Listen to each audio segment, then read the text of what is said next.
কিন্তু তার মেইন স্ট্রেংথের জায়গা ছিল জামাত এবং এনসিপি। এনসিপি ডাকসুতে সহ সমস্ত ছাত্র নির্বাচনে খারাপ করেছে, কারণ এনসিপির সাথে জামাতের গভীর রিলেশন ছিল। আছে, এনসিপির অনেকে শিবির করতো, এরকম আমরা হুম। শুনি। একটু স্বাভাবিকভাবেই একে একে আসি বলছি। যে এনসিপি জামায়াতের এই টোন বদলে কেন, কেন সম্পর্কের আগে যেই একটা গভীর সম্পর্ক সেখান থেকে এখন একদম ডান দিক, কে বাপ আর কে প্রতারক সেই নিয়ে একটা আলোচনা চলছে, কেন এই অবস্থা চলে গেল সেটি একটু পরে আসি। কিন্তু মানে অনেকগুলো প্রসঙ্গই চলে আসছে এই কথার মধ্যে। একদম একটুখানি বলছিলেন যে আপনি জুলাই সনদের কথা, আসলে দেখছিলাম আমি 56টি নিবন্ধিত দল, তার মধ্যে এখন পর্যন্ত মনে হয় স্বাক্ষর করেছে 25টি দল, গণফোরাম পরবর্তীতে আবার স্বাক্ষর করেছে, কিন্তু তাতে প্রধান উপদেষ্টা দাবি করছেন সমস্ত রাজনৈতিক দল সমস্ত জাতি ঐক্যমত হয়ে স্বাক্ষর করেছেন। আমি একটু আজকের যে বৈঠক হলো সেটি নিয়ে আসি, জনাব মাসুদ কামাল। আম, আমি দেখছিলাম যে এনসিপি গেল প্রথমে, পরে জামাত গেল, কিন্তু এটিকে আপনি বুঝতে পারেন বা কিছু তথ্য আছে জামাতের আমির কেন যাচ্ছেন না, জামাতের আমির কেন জুলাই সনদ স্বাক্ষর অনুষ্ঠানে গেলেন না, কেন আজকের বৈঠকে গেলেন না? আহ, সেটি কি বুঝতে পারেন, মানে তিনি খুব একটা যাচ্ছেন না কেন? যাচ্ছেন না, উনি মনে করছেন যে ওনার প্রতিদ্বন্দ্বিতা বিএনপির যিনি আপনার আপনার দলীয় প্রধান উনি যাচ্ছেন না, উনি তো অতএব যেতে উনিও পারছেন, উনি আমিও দেশের যাব না। বাইরে, এরকম একটা কারণ আছে ওনার। উনি যাবেন না, উনি পাত্তা দেন না এটাকে। হতেই পারে, এটা এটা এটা অত মানে টেকনোলজি দেখছে তাই আমাকে ওদের যাইতে হবে সেটা মনে করেন না।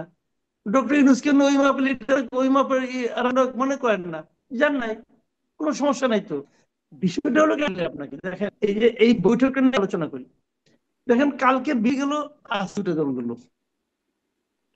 এই তিন দলের মধ্যে কমন কথাটা কি? একটা কমন কথা আছে, সেটা হলো তিন দলেছে যে উপদেষ্টাদের মধ্যে কেউ কেউ আছে হুম। যারা পক্ষপাত দুষ্ট। এটা বলেছেন, বিএনপি বলেছেন, আজকে জামাতও বলেছে। আর নাহিদ ইসলাম মানে এনসিপি প্রধানমন্ত্রী আরো 2 দিন আগে বলেই রাখছেন যে এরা এতটাই পক্ষদুষ্ট যে এরা সেফ এক্সিটের জন্য পলিটিক্যাল লিডারদের সঙ্গে লিজও করছেন। বলছেন না? বলছেন। তাহলে কি, একজন লিয়াজে কখন পালাইতে কখন চায়? যখন তার মধ্যে অনেক দুর্নীতির অভিযোগ, অনেক অন্যায়ের অভিযোগ তার মধ্যে আছে, সে নিজেও জানে। অতএব সে ভাবে যে আমাকে পালায়ন করাটাই এখন সবচেয়ে ভালো হবে, এবং সেই জন্য সে লাইন ঘাট খুঁজতেছে। এই তো। তাহলে ওনার উপদেষ্টার মধ্যে একাধিক ব্যক্তির অভিযোগ আছে, তিনটা দলেরই আছে। আর দলগুলিও তারা বলে আছে, কিন্তু নাম বলে না। হুম। তার নামগুলি কে বাই করবে? পাবলিক। এই পলিটিক্যাল পার্টিগুলোকে পাবলিক কি মনে করে যে আমি একটা জিগজ্যাগ পাজল দিয়ে দিলাম আর পাবলিক হিসেবে সলভ করে? তোমার যদি মেরুদণ্ড থাকে তুমি নাম বলো কেন? লজ্জা পাও না পাও? কি পাও বলো? এই ধরনের মানে নপুংসক পলিটিক পার্টি আমাদের দেশের ক্ষমতা, আমাদের এটা সহ্য করতে হবে। আমি এই ধরনের মেরুদণ্ডহীন পলিটিক্যাল পছন্দ করি না। আপনি পারলে বলেন, পারলেন না। আপনি বলেন, যখন জিজ্ঞাসা করেন কে, আপনারা বুঝে কেন আমি বুঝে নেবো? আমার কি শেখা? হুম। শেখা তো আপনার। অভিযোগ তো আপনি করছেন, আমি বুঝবো কেন? আপনি আমাকে বোঝান, আমাকে বোঝানো তো আপনার, সেটা আপনি পারবেন না। আবার পলিটিক্যাল পার্টি রাষ্ট্র ক্ষমতায় নেবেন, দেশ পরিবর্তন করবেন, নিজেদের ক্যারেক্টার পরিবর্তন করেন। তিনটা দলের কি অবস্থা আমি দেখতে, ধরে নিলাম আছে।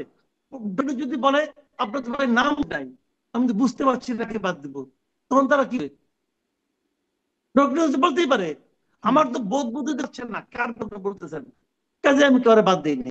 তখন এইগুলি কি, এই লোকগুলি কি বলবে? এই লোকগুলি হয়েছে কি জানেন? চতুর। এই ধরনের একটা চতুর্যের পরিচয় দিচ্ছে।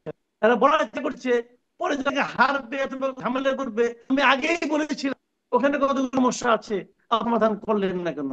তখন ডক্টর ইউনূস বলবে আপনি আগে ছিলেন সমস্যায়, কিন্তু সমস্যা কোথাও তো ভেয়ে দেন নাই, কাজে আমি সমস্যা খুঁজে পাই নাই। তাহলে কি এখন যারা মাসুদ কামাল, আপনি মনে করেন যে ডক্টর ইউনূস এখন আসলে কোনো ব্যবস্থা নেবেন না, মানে নিবেন, সবাই আমি বললেন শিওর। আপত্তি জানালেন কিন্তু কোনো ব্যবস্থা হবে না? আপনি শিওর ধরে রাখেন, কিচ্ছু করবে না উনি।